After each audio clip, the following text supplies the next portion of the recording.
నమస్తే. ఏం పేరు? నా పేరు పరమేశ్వర్. ఏం చేస్తుంటావు? నేను కరెంట్ ఆఫీస్లో కరెంట్ ఆఫీస్ వర్క్ అంటే గవర్నమెంట్ ఎంప్లాయ్?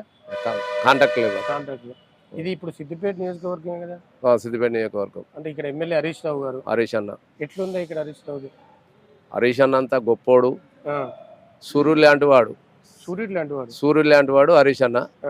ఆయన చేసిన అభివృద్ధులకు ఎవరు కూడా బయట వాళ్ళ ఎమ్మెల్యేలు తట్టుకోలేక హరీష్ అన్న మీద బురదలుతున్నారు. కానీ హరీష్ అన్న చేసిన డెవలప్మెంట్ కానీ, రంగనాయక్ సార్ కానీ, మిషన్ భైరత కానీ, ఎస్సీ కార్పొరేషన్ ఎస్సీలకు ల్యాండ్ కానీ అన్నీ బాగా చేసిండు.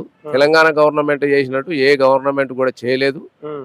ఎంత ఉద్యమాల కష్టపడి వచ్చిన హరీష్ అన్న మీద ఎవరెవరో అనుసిక వాగ్దానాలు చేస్తున్నారు. కానీ అది మంచి పద్ధతి కాదు.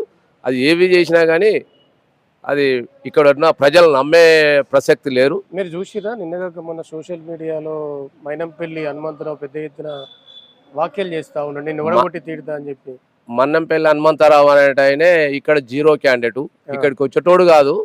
అసలు సిద్దిపేటలో ఆయన డెవలప్ చేసింది కాదు. ఆయన ఒక రౌడీ ఇజం ఉండి గుండాయిజం చేసిన రాజకీయానికి పరిమితమైన క్యాండిడేట్ అయితే కాదు.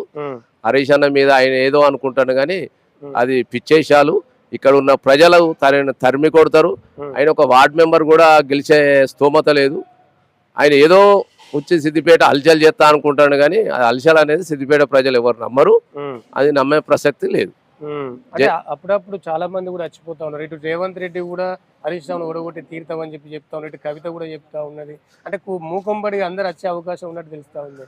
కవిత వచ్చినా ఏం చేయలేదు, రేవంత్ రెడ్డి వచ్చినా ఇక్కడ సిద్దిపేటలో హరీష్ అన్నను మించిన నాయకులు లేడు. హరీష్ అన్న అనేటోడు ఒక సూర్యుడు అంటాడు. సూర్యుని మీద ఊమూస్తే ఎవరి మీద పడుతుంది? పబ్లిక్ మీద పడుతుంది, వాని మీదనే పడుతుంది. ఆయన మీద ఎవరైనా రేవంత్ రెడ్డి అయినా కానీ, కవిత కానీ, మన్నంపల్లి కానీ ఎవరైనా కానీ ఆయన మీద అంత శక్తి లేదు. ఆయన ప్రజాసేవకుడు. ఏ 108 ఎంతనో హరీష్ అన్న కూడా అంతే.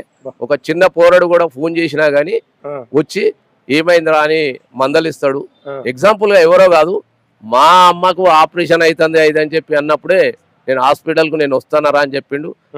అక్కడ ఉన్న ఖర్చులు కూడా హరీష్ అన్న భరించే రోజులు ఉన్నాయి. చాలా మంది అంటా ఉంటారు కావాలని చెప్తారా? కావాలనే కాదు, నాకు మా అమ్మకు యాక్సిడెంట్ అయితే మా అమ్మకు కాలు ఇరిగితే మా అమ్మకు మొత్తం సారే చూపించిండు.